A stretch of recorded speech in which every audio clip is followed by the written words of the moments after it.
All right. This is Dave DeMont. I'm trying to go live on a couple devices here, and anybody who is interested in hearing my views on the election all at once.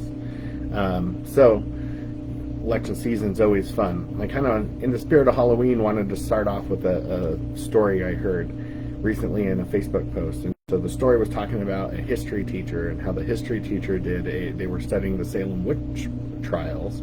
And the experiment the teacher did with the class was he would whisper in everybody's ear whether they were a witch or not. And then the goal of the class was they had to get the biggest group together of people who did not have a witch in their class, and that's how the exercise was done. So he would whisper in each of their ear, and they would go through the whole thing, and at the end, he said, okay, and they had their groups together and, worked through the assignment, asked who in the room is a witch, and nobody raised their hand. And so some of the students got upset and said, well, you obviously messed up the exercise if nobody's a witch. And the teacher replies to them, well, did I? Or did people just believe that there was a witch because you thought that there was a witch, so there really were no witches? So were there any really witches during the Salem witch trials? And it struck me funny when I read that, and how interesting it is, and how easy it is for people to look at stuff and or hear things that they think are true, specifically in elections, and we see that nationally down to the local, unfortunately. So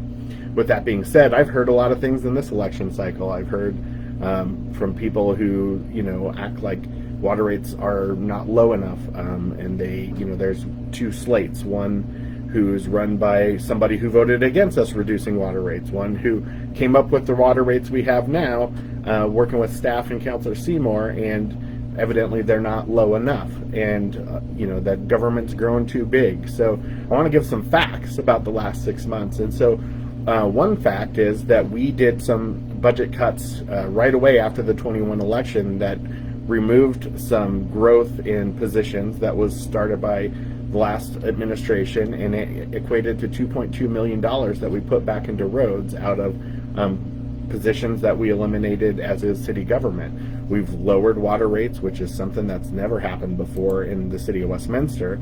We increased the tiers so that now you go from 1 to 8,000 gallons for the first tier, 9 to 40,000 gallons for the second tier, which is essentially almost doubling that, or not quite doubling, but going where it cut off at 20,000 before we added an additional 20,000 gallons. So there's a lot of things, and I mean, ultimately, you got to decide what the right balance is for a city. The reason I bring all this up is there's a lot of mistruths that are being passed. Ultimately, we're never going to make everybody happy with the decisions we make, but there are certain ones of us, in my mind, I believe, that are trying to do what's best for the city every time we make a decision. And that sometimes isn't well received by folks who have different views, and sometimes it is, and that's how all of life works. So with that said, the people I'm going to support are not part of slates. They're just people who I think are good individuals. Councilor Rich Seymour has done a fantastic job as a city councilman. He's an honorable man who I think deserves to continue to represent the citizens of Westminster. So he has my full support in being reelected. The other person who I am supporting is Jeff Jones. Jeff Jones was a 35-year police officer for the city of Westminster. He actually served the city for 40 years total in different capacities. He obviously is a man who believes in public safety. Public safety is one of the -- things that we provide as a city. He understands city government, and I believe him to be an honorable man. Those two men are people who are in this election cycle that are the only ones I am supporting, and that comes through the fact of I don't know enough about some of these other folks, and I have heard their views change over time or move into what the public opinion seems to be going. For example, I know for a fact that some on one of the slates, one of the people came consistently to city council to tell us how we should be on the same path that we're on for water rates. We should be increasing water rates, and now all of a sudden that's not part of their election platform. I find that interesting. So slates in my mind are always bad because they're run typically by a voice, and you want 7 individual voices on your council, is my view. That's what I want. I want 7 diverse views who are thinking about all the different people in our city and trying to figure out what's the best thing for the city that helps all the different people in the city and isn't driven by, say, political ideology or our next step in the political realm. It's what's best for the city of Westminster, and ultimately that's what I feel I've brought to the table. I feel that those two folks would also bring that to the table, and Rich has a proven track record in my mind, and Jeff I think will do fantastic. Now, a couple other things that I wanted to share with you. There are some ballot questions. I've got some questions about that are around city charter stuff changes. Most of those are cleanup. 3M is to allow a more effective financial management. 3N is to provide the community with a more consistent basis of comparison of city expenditures.